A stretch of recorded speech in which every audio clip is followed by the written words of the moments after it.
Kali ini kita akan menggambar dan menceritakan perjalanan hidup seseorang yang lebih senang dan bangga disebut wartawan ketimbang pengusaha, yaitu Jacob Utama. Sebelumnya, kami turut berduka cita atas meninggalnya Jacob Utama. Selamat jalan, Pak. Selamat datang di channel Kerja Gambar. Menurut penelitian, subscribe itu gratis, tetapi banyak orang yang menonton video ini belum subscribe. Jadi jangan lupa subscribe ya, karena subscribe kalian semangat kami. Selamat menonton.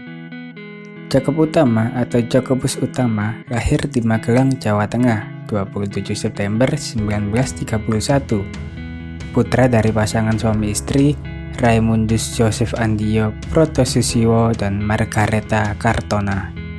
Kedua orang tuanya merupakan pensiunan guru di daerah Sleman, Yogyakarta. Jacob tumbuh besar di daerah Yogyakarta dan menyelesaikan pendidikan dasarnya di Sekolah Rakyat Yogyakarta. Kemudian berlanjut ke sekolah menengah pertama SMP Panghudi Luhurboro, Kulon Progo, Yogyakarta. Selama masa SMP, Jacob tinggal di panti asuhan yang sekaligus menjadi asrama. Orang tuanya ingin Jacob menjadi seorang imam, sehingga Jacob dimasukkan ke sekolah seminari. Namun, saat Jacob masuk pada tahun 1941, asrama seminari berada dalam masa diaspora. Apalagi pada Maret 1942, sekolahnya dibumi hanguskan oleh tentara Jepang. Sehingga Jacob baru masuk sekolah seminari pada tahun 1945.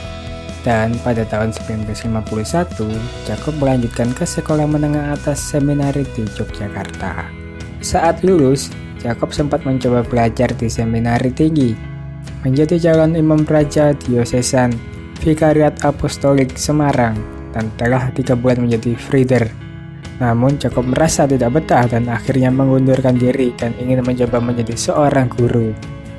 Jacob sempat bekerja dengan menjadi guru di SMP Marti Yuwana di daerah Cipanas, Jawa Barat pada tahun 1952 hingga 1953. Lalu pindah mengajar di Sekolah Guru Bantu SGB yang terletak di Lenteng Agung pada tahun 1953 hingga 1954. Dan akhirnya pindah lagi ke SMP Van Lith di Jakarta pada tahun 1954 hingga 1956. Semua sekolah ini masih berada dalam asuhan para biarawan Ordo Fratrum Minorum. Di mata Jacob Utama, profesi guru merupakan profesi yang mulia karena profesi yang mengangkat martabat. Namun, setelah beberapa lama menjalani profesi sebagai guru, Jacob Utama merasa tertarik dengan profesi lain, yaitu menjadi wartawan. Karir Jacob dalam dunia jurnalistik bahkan sebelum dirinya berkuliah, yaitu menjadi sekretaris redaktur Mingguan Penabur tahun 1956 hingga 1963. Jacob kemudian terus melanjutkan pendidikannya dengan melanjutkan sekolah ke Perguruan Tinggi Publistik Jakarta dan lulus pada tahun 1959. Lalu melanjutkan sekolah ke jurusan Publistik Fakultas Ilmu Sosial dan Politik Universitas Gadjah Mada dan lulus pada tahun 1961. Saat itu, Jacob Utama pun memilih menjadi wartawan profesional dan bukan guru profesional. Awal tahun 1960-an merupakan tahun yang menjadi pintu masuk bagi Jacob Utama untuk semakin berkembang di dalam dunia jurnalistik. Jacob berkenalan dengan Petro Canisius Ojong atau Pika Ojong, yang akhirnya bersatu menjadi rekan satu tim dalam pengurusan Ikatan Sarjana Katolik Indonesia. Saat itu, PK Ojong sudah memiliki jaringan pergaulan yang sangat besar dan luas. PK Ojong telah menjalin hubungan relasi yang baik dengan banyak tokoh terkenal, seperti Sohogi, Profesor Wijoyo Nitisastro, Arif Budiman, dan beberapa tokoh lainnya. Lalu, Jacob bersama PK Ojong melahirkan majalah Intisari, majalah yang berlandaskan kemanusiaan, yang berisi seperti ilmu pengetahuan dan teknologi dunia. Edisi perdananya terbit pada 17 Agustus 1963. Awal terbentuknya Intisari bisa jadi berawal dari kesamaan pandangan politik dan nilai kemanusiaan yang dianut mereka berdua. Intisari dimaksudkan untuk menjadi pendobrak politik isolasi yang dilakukan pemerintahan Soekarno saat itu dengan tulisan yang menyerang namun secara tersirat. Sebenarnya, ide mengenai perlunya kehadiran koran non-partai muncul atas permintaan Menteri atau Panglima TNI Angkatan Darat Lejen Ahmad Yani. Franseda yang sewaktu itu menjabat sebagai Menteri Perkebunan dan mewakili Partai Katolik diminta Ahmad Yani.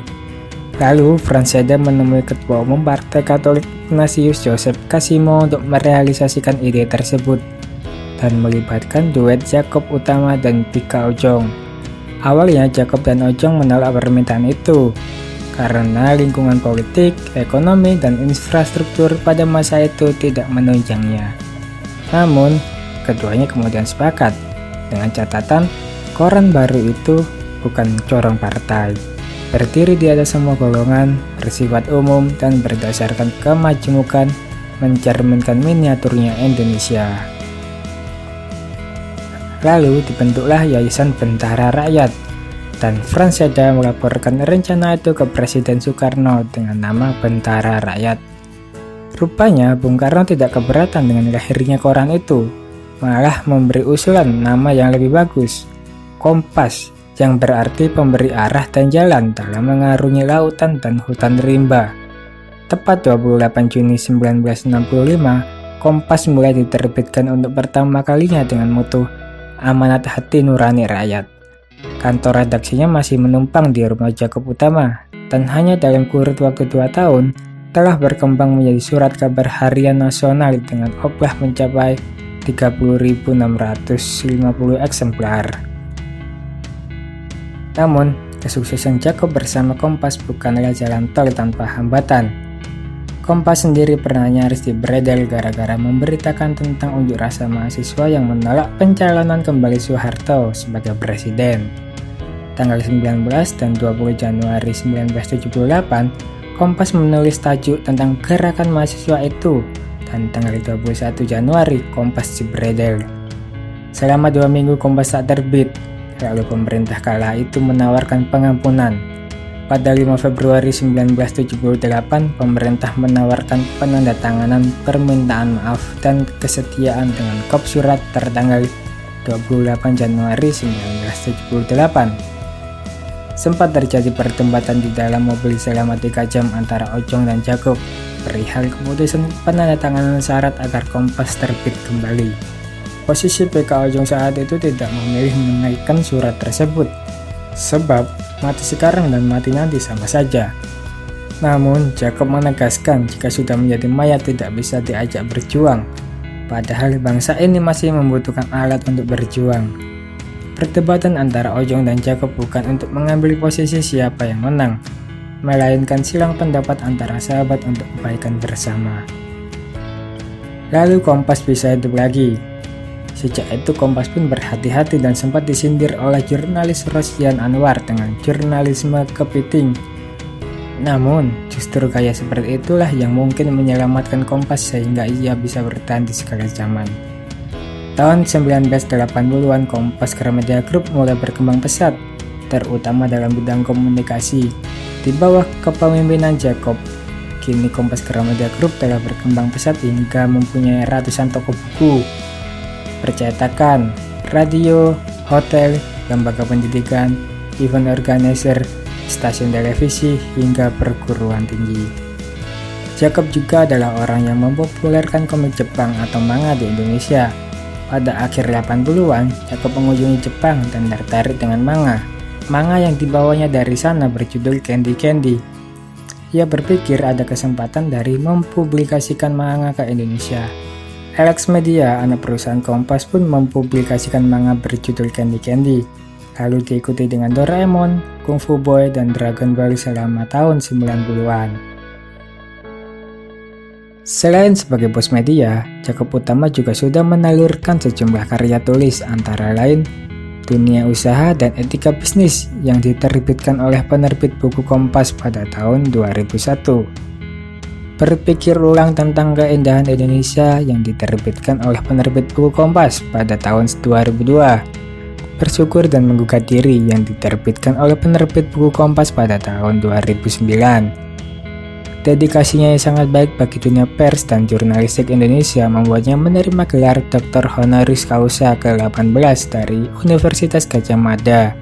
Universitas Gadjah Mada memberikan gelar ini kepada Jakob Utama karena UGM menilai Jakob Utama telah berhasil dan mampu mengembangkan kultur jurnalistik dan pers yang jujur serta edukatif bagi Indonesia dari tahun 1965. Selain memiliki dedikasi yang tinggi dalam dunia pers dan jurnalistik Indonesia, Jakob Utama juga dikenal sebagai sosok yang sering berkontribusi dalam berbagai organisasi di dalam maupun di luar negeri. Beliau pernah menjabat sebagai Sekjen dan Dewan Penasihat Persatuan Wartawan Indonesia dan anggota Asosiasi Internasional Alumni Pusat Timur Barat Honolulu, Hawaii, Amerika Serikat. Melalui jurnalisme yang khas, Jakob secara konsisten mampu menunjukkan jika misi jurnalisme tidak hanya sekedar untuk menyampaikan informasi kepada para pembaca, tapi memiliki misi yang lebih dari itu. Misi pokok dari para jurnalis adalah untuk mendidik dan mencerahkan hati nurani anak bangsa. Jakob bahkan menyebutkan gaya jurnalismenya yang khas itu disebut dengan jurnalisme makna. Dengan adanya gaya jurnalisme makna, Jakob bersama harian Kompasnya dianggap secara konsisten dalam berusaha untuk menyadarkan hati nurani para pembaca tentang perlunya bangsa ini menghapuskan nilai-nilai primordial dalam hubungan antar manusia dan antar kelompok, menanamkan etika dan moral demokrasi serta keadilan dalam kehidupan bernegara dan berbangsa.